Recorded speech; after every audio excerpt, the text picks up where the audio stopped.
Hi friends, welcome to my wild life agriculture YouTube channel. Friends, present మన మొక్కజొన్న ఈ విధంగా ఉన్నది. ఫ్రెండ్స్ చూడండి, ఇది మేలు అండ్ ఫీమేల్ మేజ్ క్రాప్ అని ముందే చెప్పాను కదా. ఫస్ట్ నుండి మన ఛానల్లో వీడియోస్ చేస్తూనే ఉన్నాను. ప్రజెంట్ నేను చేస్తున్నది మేజ్ క్రాప్ ఫార్మింగ్ అని మీకు ఆల్రెడీ తెలుసు. ఫ్రెండ్స్, ఇది మేల్ తీసేయడం జరిగింది. మేల్ని యాక్చువల్లీ ఫీమేల్ మేలు వేరువేరుగా ఉండవు. ఫ్రెండ్స్, ఏదైనా సీడ్లోనే మొక్కజొన్నలో ఎస్పెషల్లీ సీడ్లోనే మేల్ అండ్ ఫీమేల్ రెండు ఉంటాయి.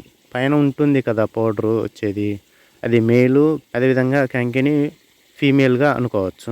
అయితే మేల్ అనుకుంటాం అంటే మనం విత్తనాలని వేటి నుండి అంటే వేటి నుండి మనం తయారు చేయాలనుకుంటున్నాము, దాని యొక్క అన్ని భాగాలు అలాగే ఉంచాలి. అంటే పైన ఉన్నటువంటి పౌడర్ వచ్చే భాగము కింద కంకిని యాజ్ ఇట్ ఈజ్ అంటే ఒక మొక్కని మొక్క మాదిరిగా ఉంచినట్లయితే అది మేల్ అవుతుంది. ఫీమేల్ యొక్క మేల్ పార్ట్ ని తీసేసినట్లయితే అది ఫీమేల్ అవుతుంది. మేల్ ని యాజ్ ఇట్ ఈజ్ ఉంచడమే అంటే మేల్ని యాజ్ ఇట్ ఈజ్ ఉంచుతాము, అది మేల్ కింద వస్తుంది. క్లియర్గా చెప్పాలంటే ఫ్రెండ్స్, మేలు ఫీమేలు రెండు ఒకదానిలోనే ఉంటాయి. అయితే మనము పైన ఉన్నటువంటి భాగాన్ని తీసినట్లయితే అది ఆడది అవుతుంది. అదే యాజ్ ఇట్ ఈజ్గా పైన ఉన్న పౌడరు భాగం అదేవిధంగా కంకి రెండు ఉంచినట్లయితే అది మేల్ కింద కన్సిడర్ చేయడం జరుగుతుంది. Thank you for watching this video. Thank you.